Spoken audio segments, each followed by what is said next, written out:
Entah kalau yang di situ mah yang ngimpi itu dia datang bilangnya jangan diusik-usik ini tanah. Oke. Jangan diusik-usik ini tanah.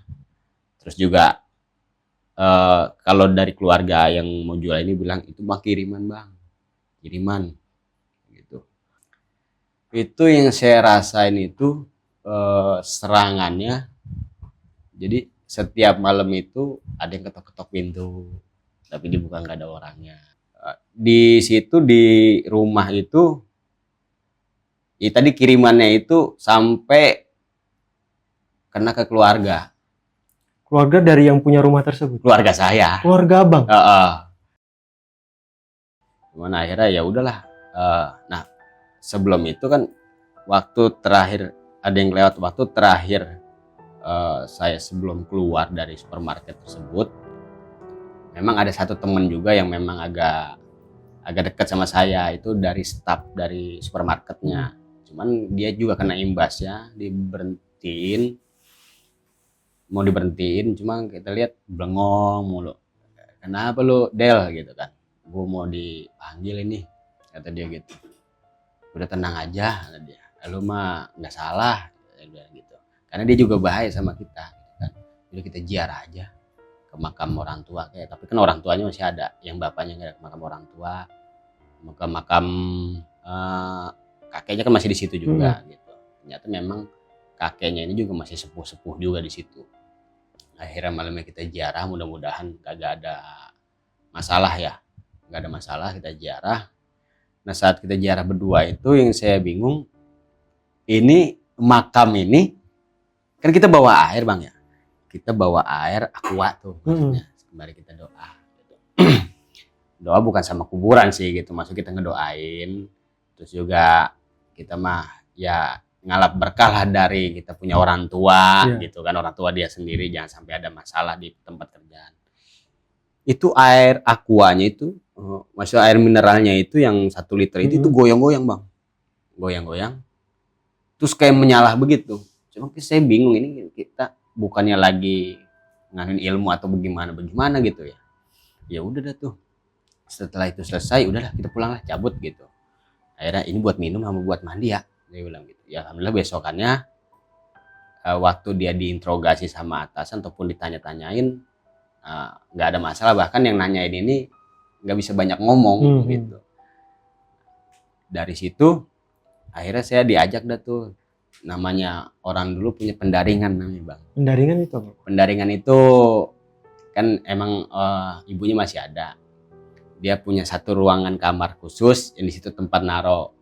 Kalau pendaringan itu kan dulunya tempat tempayan beras gitu, termasuk dia punya pusaka-pusaka keluarga mungkin.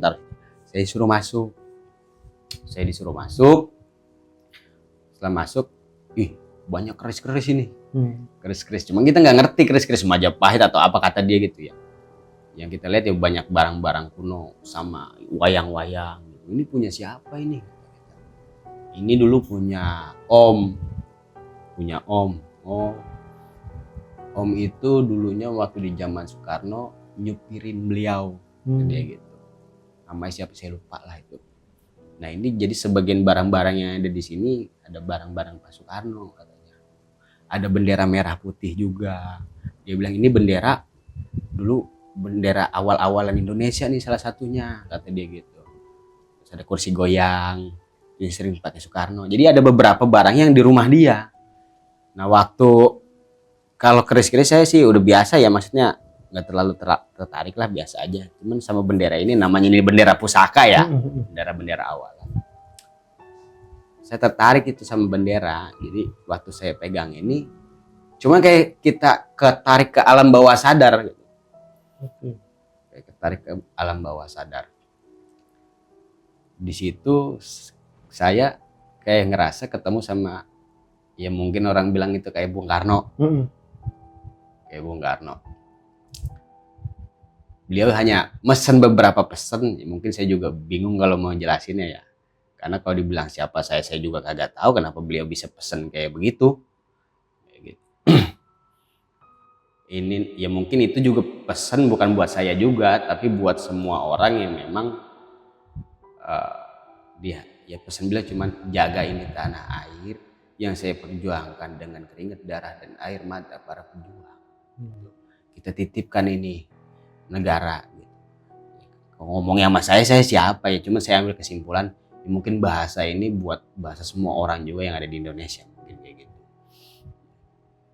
Di situ sampai saya keluar air mata kayak gitu. Saya cerita sama beliau, ya mungkin bisa jadi itu kan bendera-bendera awal-awalan kata dia kayak gitu. Dari situ juga mulai dari tadi saya akhirnya berhenti dari situ. Yang main ke tanah tadi ke broker gitu kan, sampai main pengucuran dana ini. Jadi ada siapa punya proyek yang butuh dana, ini ada investornya, orang Bogor gitu kan. Ya kita namanya keterlibatan di medsos ya, keterlibatan di medsos ini akhirnya ketemuin lah antara satu dengan satu. Cuman jarang ada yang gol juga tuh. Cuman lama kelamaan saya karena sering berinteraksi sama orang yang di Bogor ini, itu di daerah Sentul. Karena kalau saya harus balik setiap hari kan capek. Karena beliau rumahnya juga besar. Kamu nginep aja di sini gitu. Perempuan dia anak satu, bilangnya punya suami. Tapi suami juga saya kagak pernah lihat di mana gitu. Cuman di situ kan bukan saya doang yang tinggal, bukan saya doang. Ada beberapa teman juga. Tadinya kita 7 orang, cuman yang lain tuh kadang-kadang pulang. Tinggal saya bertiga. Nah di situ ternyata si ibu ini salah satu orang yang kental spiritualnya juga. Kental spiritualnya. Nah, ini terkait dari yang saya ingat di waktu tempat tadi bendera, sampai ke tempat sini nyambungnya yang saya amatin. Saya ini sebenarnya, dia bilang ya, saya ini sebenarnya masih anak dari Soekarno juga. Ada keturunannya lah gitu ya. Karena beliau cerita nih sama saya, Pak Soekarno itu hampir punya anak lebih dari 50 untuk dalam dan luar negeri. Cuman jarang orang yang tahu gitu. Itu hanya untuk diplomatik dalam dan luar negeri aja. Cuman masalah saya mah bodo amat, urusan itu mau urusan negara, saya nggak mau tahu lah. Kita mau lagi nyari duit gitu. Cuman di situ saya dimandiin sama dia. Bukan dimandiin gitu ya. Jadi nih mandi, dikasih didoa-doain atau bagaimana sama dia gitu ya. Aturan kerja saya tuh suruh cari proyek, kenapa ini mas jadinya suruh naik turun gunung gitu. Kalau yang lain enggak, cuman saya sama teman saya ada tuh satu lagi yang ngedampingin saya. Sebelum itu dia bilang, coba kamu lihat itu di belakang ada apaan kata dia gitu. Ada apaan kata dia. Di kamar belakang. Saya lihat kamarnya cuman kasur doang, nggak ada apa-apa, ada kasur doang. Ya kamu lihatin nanti malam kata dia gitu, sambil kamu wiridin. Akhirnya saya malam jam 1 saya wiridin juga sebisa saya aja ya. Cuma saya niat aja, kalau memang ada sesuatu di sini minta ditunjukin. Dan itu jam 1:30, berasa ini ubin getar semua. Saya berdua sama teman saya tuh, saya nggak berani sendiri. Itu di gunung atau Itu di rumah. Di rumah yang ibu tadi. Di rumah tadi. Itu getar semua. Itu awal-awalan sebelum saya suruh ke gunung. Gitu. Karena saya mau dikasih tugas sama dia katanya. Ini memang digelapin ya, lampu dimatiin. Tapi ini gitu kayak ada tank lewat rasanya kayak gitu ya. Dan nggak lama ada suara ledakan. Ya karena gelap saya nggak tahu itu apa, cuman kilatan-kilatannya itu kayak warna emas. Kelunding ini begini. Emas apa ini? Ya gitu. Cuman karena kita mintanya dikasih tahu aja, ya mungkin cuman begitu doang, sekedar tahu itu ada apa di situ begitu kan. Akhirnya nggak lama udah sunyi, saya nyalain lampu, teman saya pingsan. Saya bangunin, Jos bangun. Lu kenapa pingsan? Gua kaget tadi meledak dan dia gitu kan. Iya gua juga kaget, itu apa ya gitu. Emas kayaknya itu. coba cariin kali ada yang ketinggalan kayak gitu. Tapi ya mungkin karena minta ditunjukin doang, nggak ada gitu. Besokannya ditanya, itu apa? Bu, saya semalam pengalamannya begini. Ya memang itu ada gudang, ada beliau. Saya belum ngerti maksudnya gudang apa gitu. Gudang apa? Itu gudang yang dipindahin dari daerah Kerawang perbatasan ke sini. Pakai kekuatan 1000 jin gitu dia. Sampai rambut saya rontok. Wah, makin pusing bala saya lah. Ini kemana ceritanya gitu kan. Karena kan kita nggak ngerti masalah ke situ awalnya gitu. Tapi besokannya saya disuruh, kamu naik ke Gunung Pancar. Kamu di sana nanti ada makom keramat ini. Naik ke Gunung Astana, naik ke gunung jadi ada 3 gunung kalau nggak salah di situ ya. Nah setiap hari saya suruh naik gunung.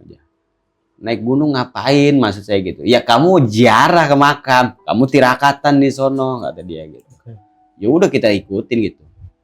Hari pertama itu di Gunung Astana.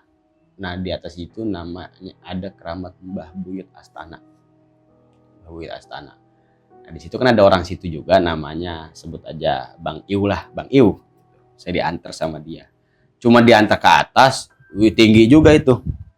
Dan kita namanya bukan orang situ ya, ditinggal sama dia. Saya ada urusan dulu nanti kemari. Itu sudah jam 2-an, jam 2 sore. Akhirnya kita ziarah di situ.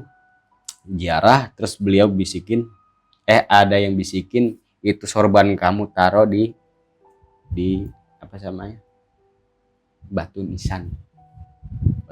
Begitu saya taruh sorban, saya tutupin, saya baca Al-Fatihah, saya angkat lagi, saya dapat tongkat segede gini nih. Tiba-tiba ada itu? Iya, saya juga bingung. Saya nanya sama teman saya, ini tongkat tadi udah ada apa belum ya? Nggak ada kayaknya. Ini ada gitu. Terus gimana nih? Bawa pulang aja katanya gitu kan. Kita bukannya narik, itu mau dikasih kali gitu. Ya udah, kita bawa pulang. Dan begitu pun kejadian di tempat-tempat lain. Jadi setiap saya suruh ziarah ke makam sana, pulang selalu bawa barang gitu. Itu berarti di setiap gunung itu ada petilasan gitu lah. Nah, jadi Sentul itu kan perumahan ya, perumahan elit lah. Tapi dia dikelilingin sama gunung-gunung. Ya, gunung dan perbukitan. Gunung dan perbukitan. Kalau ibu beliau itu leluhur semua ada di atas. Karena kamu mau ada tugas ya. Saya kagak ngerti lah tugas apa gitu kan. Gak disuruh begitu. Cuma kan saya harus nyari duit Bu gitu. Karena saya punya keluarga. Saya masih punya keluarga dulu ya. Kamu tenang aja, kamu diem aja di sini. Nanti masalah keluarga kamu, kamu tinggal ngomong kalau mau dikirimin. Kata dia gitu. Wah, orang kaya nih kata saya. Saya kira mungkin dikiriminnya bener mungkin dari rekening atau bagaimana ya gitu. Jadi setiap saya laporan, Bu, saya mau ngasih orang rumah. Tuh kamu ambil priuk tuh. Dia itu kayak tempat sirih ya. Apa sih namanya itu? Priuk apa? Tempat sirih kuningan gitu. Ambil situ nanti malam kamu wiridin aja. Orang minta duit suruh wirid mulu, ini bagaimana cerita dalam hati gitu kan. Tapi begitu kita wiridin malam, besoknya ada uang di situ. Di tempat itu tadi? Iya, sirih itu tadi. Nggak tahu siapa yang naro. Nah awalnya itu uang kuno tuh. Logam ya? Logam, yang kayak uang Cina atau gimana. Terus sebagian uang mata negara lain. Katanya terus apa yang mau saya kasih ke rumah satu doang ini yang 100.000, katanya begitu. Ya udah ambil 100.000, itu berarti rezekinya ada dia. Tapi kalau saya ngerti sekarang itu uang kuno yang selembaran itu banyak yang nyari bisa jutaan kalau mau kolektor gitu. Cuman yang malam kedua itu saya wirid lagi, itu dapat 3 berlian. Kecil sih, cuman 3 gram, 0,3 gram. Itu pun disuratin dulu. Suratinnya aja hampir 600.000 diglodok. Surat? Iya, dibuat sertifikat. Oh, oke. Baru bisa dijual. Ya alhamdulillah kalau kita jual kayak gitu kan 0,3 gram dapat 30 juta.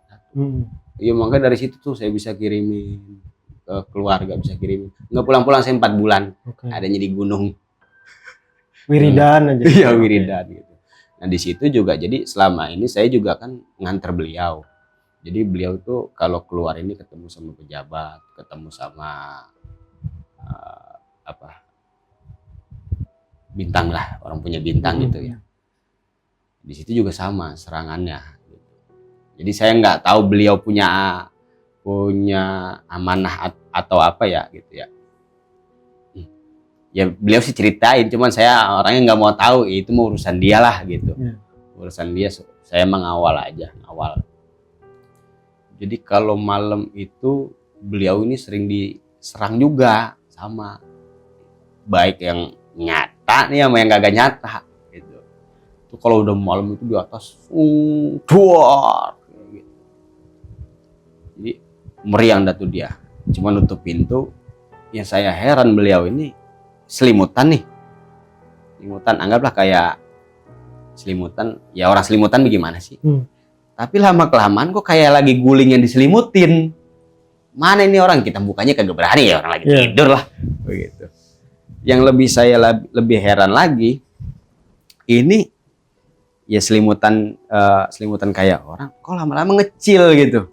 Kelihatan. Ya memang pintunya nggak pernah dikunci gitu. Ngecil gitu. Saya sering nanya tuh, saya suka nanya.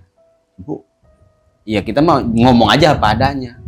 Gitu, semalam pintu belum ditutup, saya ingat. Ibu kayak selimutan tapi kok kayak bantal yang lagi ditutupin atau gitu, ibu kemana? Beliau bilang, saya lagi perang katanya. Perang apa?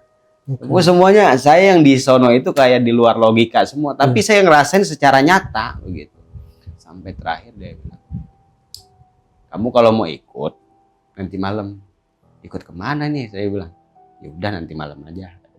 Diajak berperang tuh ya? Itu jadi kalau saya sendiri sih ngimpinya mendingan saya berdua teman saya ngimpinya. Jadi kayak naik ke atas gitu. Dan itu lagi pada perang. Saya mah kagak ngikut, ngelihat doang. Tapi dikasih lihat tuh. Dikasih lihat gitu. Oh, itu berarti di dalam mimpi. Dalam mimpi. Tapi bukan saya sendiri. Berdua teman saya dan dia ngimpi sama. Begitu. Sampai yang terakhir itu saya ngimpi dibawa ke laut. Jadi kita berenang ke laut nih, bukan berenang, pokoknya masuklah ke laut. Nyelam lah ya. Nyelam ke laut, dan di laut itu kita ngelihat udah ikan gede, udah 2 gitu. Pasan begitu kita ngelewatin ikan tuh ada istana. Istana, entah itu istana apalah kayak. Jadi diunjukin gitu doang. Ini masih di dalam mimpi. Itu di mimpi juga. Tapi mimpi itu saya dan teman saya selalu sama. Gitu. Karena emang teman saya yang nemenin. Gitu. Mau ke gunung juga sama gitu. Ya saya ceritain, ya itu saya bilang, kamu kalau mau ikut nanti saya ajak, kata dia. Sebenarnya saya garuk-garuk, ini orang siapa sih gitu ya. Tapi dia bilang anak Soekarno, tapi di luar nalar gitu. Tapi saya tinggal di sini juga diserang orang mulu gitu kan. Serangan real nih? Iya, mau serangan yang real, jadi rumah Yusko banyak yang ngintek kalau gitu ya.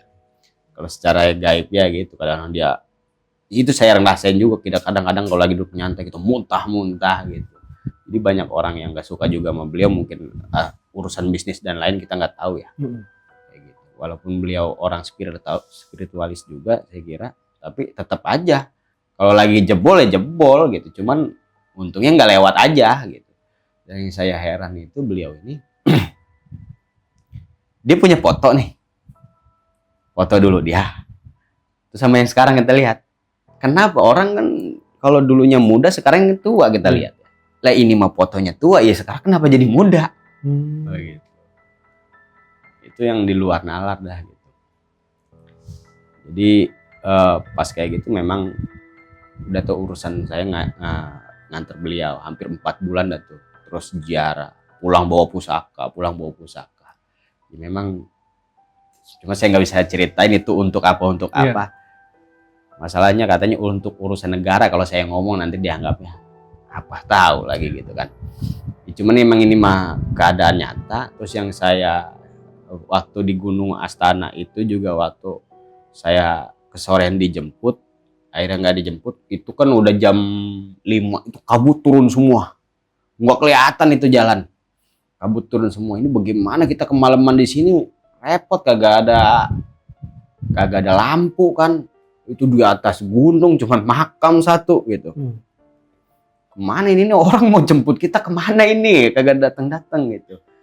Nah di situ saya mah khawatir mah ada binatang buasnya doang, namanya gunung walaupun nggak gede kan, cuman alam liar.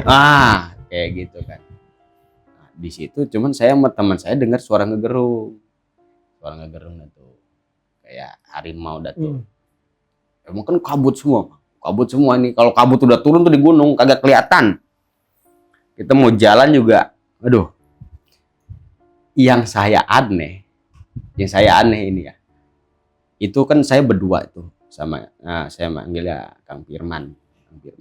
Beliau juga ngelihat. Jadi cuman agak samar. Itu kayak datang harimau gitu. Cuman dia ngegaruk pohon. Waduh, mati kita di sini nih. Gigit harimau gitu nih. Emang di sini ada harimau apa ya? Ini harimau bener apa bukan ya, kata kita. Ya cuma namanya kayak gitu, mau bener mau bukan ya namanya kayak gitu, takut lah. Ya karang harimau segede kerbau ya. Kita mau kabur, jalanan kagak kelihatan. Cuman itu harimau nggaruk pohon terus nggaruk tanah gitu. Tapi nggak maju.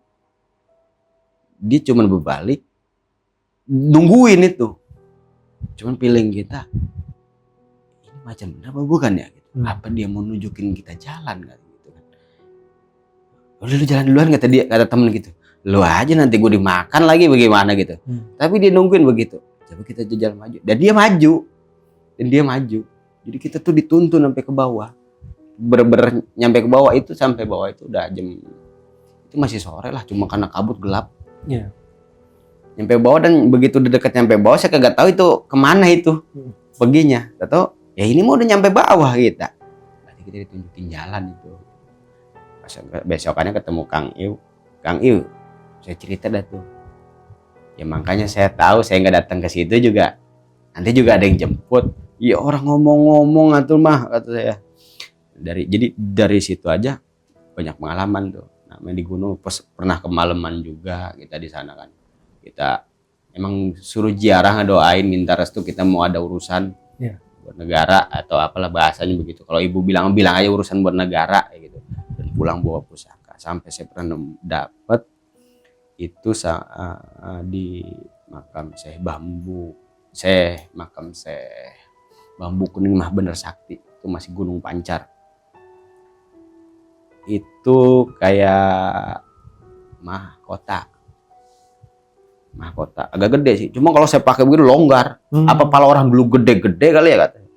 Cuman katanya kan kalau orang dulu suka pakai udeng-udeng dulu tuh, pakai mahkota gitu. Oh, saya bawa ada tuh. Pokoknya saya hampir 4 bulan itu dapat 2 tas gede itu pusaka semua, nggak tahu buat apa. Dikumpulin aja di situ. Dari mulai keris, dari mulai tongkat, dari mulai apa, kata saya kalau mau jadi kolektor mah kaya ini saya nih gitu. Cuman beliau bilang ini barang-barang dititipin buat nanti ngebantu Indonesia katanya. Itu serahlah, saya pusing mikirinnya. Cuma kan namanya kita di gunung ya, capeknya begitu Bang. Di sono itu kita diserangin dari mulai, ibaratnya kalau yang datang kelihatan di gunung itu, kalau wujud itu bisa sampai 3 meter 4 meter tuh gedenya. Waduh, lama kelamaan udah saya suruh pulang. Udah selesai apa Bu? Udah pulang, kata dia gitu. Saya mau di sini aja enak. Enak di sini mah saya. Ya sekarang ngirimin rumah kan udah ada jatahnya gitu kan. Ya cuman kamu nggak bisa selamanya di sini. Kamu ada tugas di bawah. Tugas apa? Nanti juga kamu tahu, kata dia gitu. Tugas apa ya? Udah akhirnya saya suruh pulang. Tapi begitu sampai di bawah itu saya nggak berani kemana-mana. Karena apa? Jadi kita memang ngerasain waktu di sana itu kita nggak pernah ngelihat orang ngomongin orang, kita nggak pernah dengerin orang ngomongin orang lain. Kita nggak pernah ngelihat. Kalau di sini kita masih ngelihat, walaupun kita jaga pandangan kita ya, perempuan pada pakai rok pendek. Kalau di Solo kan enggak, yang kita lihat monyet. Jadi hati kita benar-benar suruh berzikir, kebuka. Begitu kita turun, kita mau pulang aja, mau makan lapar ya rasanya. Mau makan aja nih, mau berhenti di warung, nggak pengen. Karena kita ngelihat semua yang ada di warung. Yang lagi berdiri, yang lagi bagaimana. Itu dari mulai sono sampai pulang saya nahan lapar jadinya. Jadi hampir di setiap rumah makan yang di pinggir jalan itu kebanyakan. Dan nggak sanggup ke pasar. Karena di pasar itu semua yang kita lihat piaran-piaran mereka semua. Penglaris lah ya. Iya. Ya, bisa dikatakan. Dan itu kalau kita ngelihat mereka pengennya nyerang kita. Jadi nggak sanggup saya ke pasar. Nonton TV aja nih ya. Nonton TV aja yang kita lihat sebagian artis itu, ya cuman kita nggak mau sebutin nama. Jadi yang kita lihat ini kok monyet pakai baju gitu. Nggak tahu lah, mungkin ini artis punya sesuatu atau lain-lainnya gitu. Jadi beberapa kebuka tuh sampai nggak sanggup saya kemana-mana gitu. Di rumah terus. Nah dari situ dah tuh mulai lagi, karena saya nggak berani kemana-mana, sampai saya bilang sama teman saya, ini kalau kayak begini kita apa aja kita lihat ini gitu. Mau kemana juga kita takut. Minta beliin anggur dah. Anggur buat apaan kata dia? Ya kali aja bisa ketutup gitu kan. Dibeliin anggur tuh. Bukannya ketutup malah sakit saya seminggu. Sakit seminggu dah tuh. Tetap akhirnya ya kita nggak bisa kerja, nggak bisa ngapa-ngapain. Cuman ada aja orang yang datang. Dari situ dah tuh jadinya ada yang datang ke rumah minta air. Ya emang kita apaan kata kita ya gitu ya. Minta air, apa yang mau dikena santet ataupun apa gitu. Cuma kan kita nggak pelajarin gitu, kita cuma paham sedikit doang, cuman karena kita niatnya ikhlas aja, bismillah, bukan ngarepin sesuatu, ya alhamdulillah gitu. Allah kasih kesembuhan kadang-kadang di situ. Jadi endingnya dari mulai perjalanan dari awal itu sampai saya, kalau ceritain banyak panjang, sampai saya pulang ke rumah aja nih, yang dari gunung itu masih ngikut. Kalau sampai ibaratnya orang bilang apa itu ya, jenglot ada. Gitu. Jenglot itu datang. Waktu di rumah kan saya sering zikir juga, masih sering zikir. Itu kakinya aja waktu wujud, kakinya aja segini nih, sedengkul doang yang kelihatan. Kata saya ini apa ya gitu. Cuman lama kelamaan akhirnya bentuknya jadi boneka kayak gitu. Cuman itu manipulasinya luar biasa, saya nggak berani. Jadi endingnya abang sehabis pulang itu masih terus begitu? Ya kalau saya dalemin sih, ya mungkin karena cuman kan dulu saya masih punya istri. Dia nggak mau itu. Kamu jangan begini, nanti disangkanya kamu kayak dukun. Jadi saya suruh kerja. Setelah kita bisa stabil, kita suruh tutup atau gimana. Ya mungkin ketutup sendiri, lama-lama mah di sini mah ya namanya kita kadang-kadang suka dengerin orang ngomongin orang. Ya jadi intinya kebuka itu kalau hati kita bersih, namanya pandangan kita bisa dibuka sendiri. Tapi saat hati kita kotor itu bisa ketutup sendiri. Gitu. Ya endingnya mah sekarang ya kita bisa normal-normal aja, cuman kalau kadang-kadang ada aja yang masih, kalau masalah yang tadi barang itu sih banyak ceritanya juga itu. Begitu dia datang, dia mau manipulasi pikiran dan lain-lain intinya. Cuman saya nggak berani. Kalau kita mau kaya dari situ kita bisa.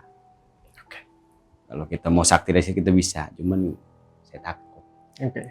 Saya mau sedikit ada pertanyaan nih Bang Taufik nih. Tadi kan Bang Taufik sempat ke beberapa gunung ya. Gunung apa aja Bang? Maaf. Di sana ada Gunung Pancar, Gunung Astana, Gunung Sacang, Gunung Sacang. Pokoknya ada 3 gunung lah. Total 3 gunung lah ya, yang abang tuh tiap hari naik gunung gitu ya. Nah, di setiap perjalanan abang naik gunung Ini itu lagi masih masih nggak apa-apa, silakan.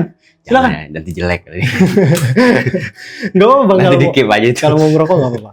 Nah, di setiap gunung itu Bang Taufik itu nemu beberapa pusaka Heeh. dan itu terus dikasih dengan cara cuma-cuma yang kayak tiba-tiba muncul atau ada usaha lain yang ada di Enggak, situ gitu. kalau di itu Muncul semua tuh Muncul. dari sekian banyak pusaka yang Muncul. abang. Oke. Karena kita niat tuh bukan lagi mau narikin pusaka. Oke. Kita datang mau ziarah, minta izin kita ada tugas di situ gitu. Ya kadang memang ada yang dari beberapa tempat enggak ada, tapi ada sebagian tempat muncul. Oke, Gitu. berarti tiba-tiba muncul aja. Iya, tahu ada setelah aja di abang- situ gitu. Oke. Nah, setelah abang sudah sampai pada saat titik ini gitu ya. Abang masih kontak-kontakan atau ada kabar-kabaran dengan si ibu yang disentul itu atau nggak Kalau lost kontak aja gitu? Setelah saya turun kemarin sih masih sempat ada kontak-kontakan, cuman karena di bawah ini, jadi begitu sudah di bawah ini kita banyak kerjaan ya, udah lama dah tuh. Cuman terakhir saya ngirim orang ke sana itu beliau masih ada di situ ya, itu setahun yang lalu. Tapi kalau sekarang saya nggak tahu masih di situ apa enggak. Oke, berarti di setahun yang lalu itu abang masih sempat lah ya, masih sempat bertukar kabar lah. Oke. Sebelumnya makasih Bang Taufik udah menyempatkan waktu untuk hadir ke sini bercerita untuk Lampion Kelam dan juga kerabat Lampion. Oke, buat teman-teman yang ingin ceritanya atau ingin bercerita di Lampion Kelam, silahkan hubungin kontak yang ada di deskripsi. Percaya nggak percaya, hal mistis itu ada di sekitar kita. Gua Kopling pamit undur diri, selamat malam dan terima kasih.